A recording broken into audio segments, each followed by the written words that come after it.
की आम्ही कुठून घडून आणतो. तुम्हीच म्हटलंय की निविदा प्रक्रिया करून निखिल शरद पवार यांची 15.30% कमी दराच्या निविदे आयुक्त आणि प्रशासनाने मान्यता दिली.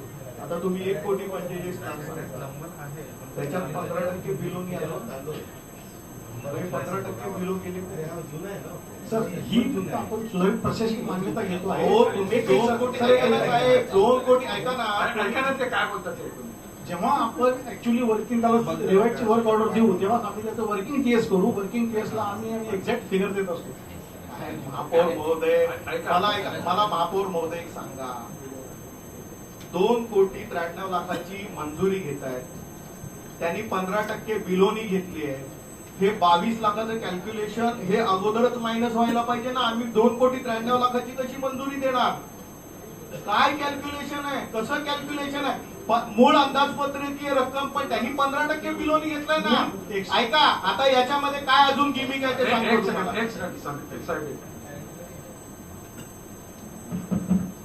आपण अगोदर जे प्रमा घेतली होती त्याच्यानंतर आपण टेंडर केला, तो आला 15% बिलो. त्याच्यामध्ये त्यांनी वर्क ऑर्डर त्याला दिलेला. आता हे मागणी जे करत आहे अगेन हा प्रमाचीच मागणी आहे. याच्यामध्ये जर आपण बघितलं हे असं नाही की आपण त्याच्यामध्ये सुधारित प्रमा आणि वित्तीय मान्यता आपण घेतला आहे. त्यावेळेस वर्क ऑर्डर होईल हे ते म्हणत होते. आता त्यांनी हे प्रमा झाल्यानंतर ते कॉन्ट्रॅक्टरशी बोलणार की एडिशनल कामासाठी सुद्धा पूर्वीप्रमाणे 15% जे बिलो रेट होती त्यामध्ये आम्हाला तुम्ही करून द्या, ते रिटर्न मध्ये देणार. त्याच्यानंतर ज्यावेळेस ते वर्क ऑर्डर देणार त्यावेळेस work order will be less than जे पण 15% 15.30% तो लेस होणार. हा फक्त प्रमा आहे आणि वित्तीय मान्यता आहे. हे होईल याची तुम्ही शाश्वती देताय ना. त्याचं कारण आयुक्त साहेब हा विषय आहे की एक तर 15% बिलोनी काम घेतलं आणि त्याच्यानंतर ऍडिशनल मोजमाप, फक्त काम नाही वाढवलं साहेब, मोजमाप चुकलं म्हणून 50 लाख रुपये ऍडिशनल मागतात. मोजमाप चुकलंय महापौर महोदय, कुठलं ऍडिशनल काम नाही. ऍडिशनल कामाचे 60 लाख रुपये वेगळे आहेत. यांचं मोजमाप चुकलं म्हणून 50 लाख रुपये जास्त मागतायत. कुठलं मोजमाप होतं, काय होतं, कसं करता तुम्ही, तुमचंच आहे, शब्द तुमचेच आहेत, माझे नाही आहेत. मोजमाप चुकलं म्हणून तुम्ही 50 लाख रुपये आमच्याकडून जास्त मागताय. काम वाढलं त्याचे 60 लाख रुपये मान्य, 100% मान्य. पण तुमचं मोजमाप चुकतं आणि ते 50 लाखाचं चुकतं. एका बाजूला तो 15% बिलोनी येतो, 22 लाख रुपये. तुम्ही मोजमाप चुकलेलं नाहीये. वाक्यरचना बघा. आपल्याला नवीन बाबी कराव्या लागल्या. त्याच्यामधलं मेजर आयटम आहे SS रिलिंग आहे, त्याची किंमत 7,40,000 आहे.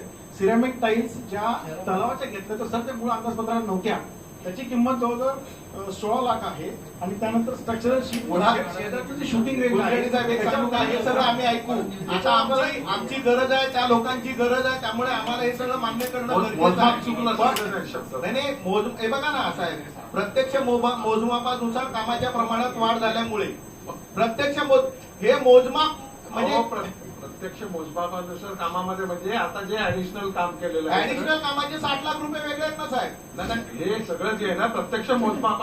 मला साहेब एवढंच म्हणायचं आहे, मला एवढंच म्हणायचं आहे की आपण स्विमिंग पूलच्या बाजूनी कॉलम घेतो, त्यावेळेला ज्यावेळेला कॉलम घेतो, RCC कॉलम घेतो, त्यावेळेला 5-7 फुटावरच्या स्विमिंग पूलला काहीतरी डॅमेज होणार हे कोणी सांगू शकेल. त्याचा हिशोबात न धरता अशा पद्धतीने कसं काम होतं हे जर एकत्रित केलं असतं तर याच्या अगोदर 1 वर्ष अगोदर लोकांना स्विमिंग पूल वापरायला मिळाला असता. बऱ्याच वेळा स्विमिंग पूलमध्ये तो खाली केला RCC असतो, स्विमिंग पूल RCC आहे, त्याच्यामुळे काही नाही. ऐका, राट स्लॅब असतो त्याच्यामध्ये कधीतरी खाली केल्यानंतर लक्षात येतो की त्याच्यामध्ये लिकेज आहे आणि भरलेला असतो त्यावेळी कळत नाही.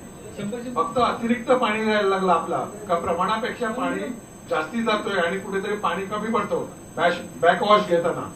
ज्यावेळी बॅकवॉश घेताना असं लक्षात येतो का यावेळी पाणी जास्ती म्हणजे कमी आटतंय, म्हणजे तो त्यावेळी आपल्याला लक्षात येतो की बाबा त्याच्या लक्षात येतो का स्विमिंग कुठेतरी लिकेज आहे, आपलं पाणी निघून जातं. त्याचा बॅकवॉशला आपल्याला जास्तीत जास्ती 500 ते 1000 लिटर पाणी मॅक्झिमम जाते. म्हणजे हल्ली ते स्विमिंग पूल बंद करतात वगैरे, ते पण चुकीचं आहे, कारण पाणी कुठेही मोफत जात नाही, फक्त बॅकवॉशच्या वेळी जातं. आणि अशा वेळी ज्यावेळी खाली केलं जातं त्यावेळी असं देखील होतं आपली प्रेशरमुळे ते क्रॅक होण्याची शक्यता असतं. मे बी तसं पण झालं असेल, एकाच वेळी तसं होऊ शकतं. छोटे असतील, मायनर क्रॅक्स असतील आणि जर खाली गेलं आणि पावसाळा असेल तर आपली प्रेशरने ते होऊ शकतं.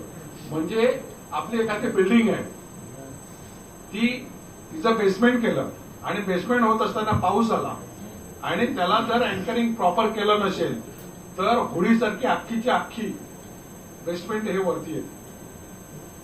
म्हणून बऱ्याच वेळा बेसमेंट करत असताना त्याला होल मारतात, त्याला ड्रेन पाईप ठेवतात आणि जर प्रेशर वाढलं पाण्याचं तर ते पाणी वरती आलं पाहिजे, जेणेकरून आता काय होतं होडीसारखा ते तरंगवू शकतं. तर अशामुळे ह्या अडचणी होऊ शकतात आणि या क्रॅक बऱ्याच वेळा रिकामी केल्यानंतर लक्षात येतं का इकडे क्रॅक आहे. तुला सांगतो तसं वाटतं, स्टडी केलं.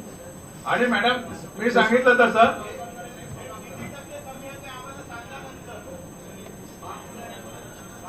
ऐका लवकर करा आणि त्याच्यामध्ये जर छोटे आयटम असेल तर आपल्याकडे मान्यता घ्या. छोटे आयटम नाही ते एकदम महत्वाचे आहे नॅशनल लेवलला करण्यासाठी. हे उडी मारण्याचं जे असते ना स्टँड, तो स्टँड असतो, उडी मारण्याचं स्टँड वरून त्या सगळं काही पास गोष्टी करून घेतलं. महत्वाच्या आहेत, त्या देखील ऍड करा, आपण करून घ्या ते. धन्यवाद. पुढील विषय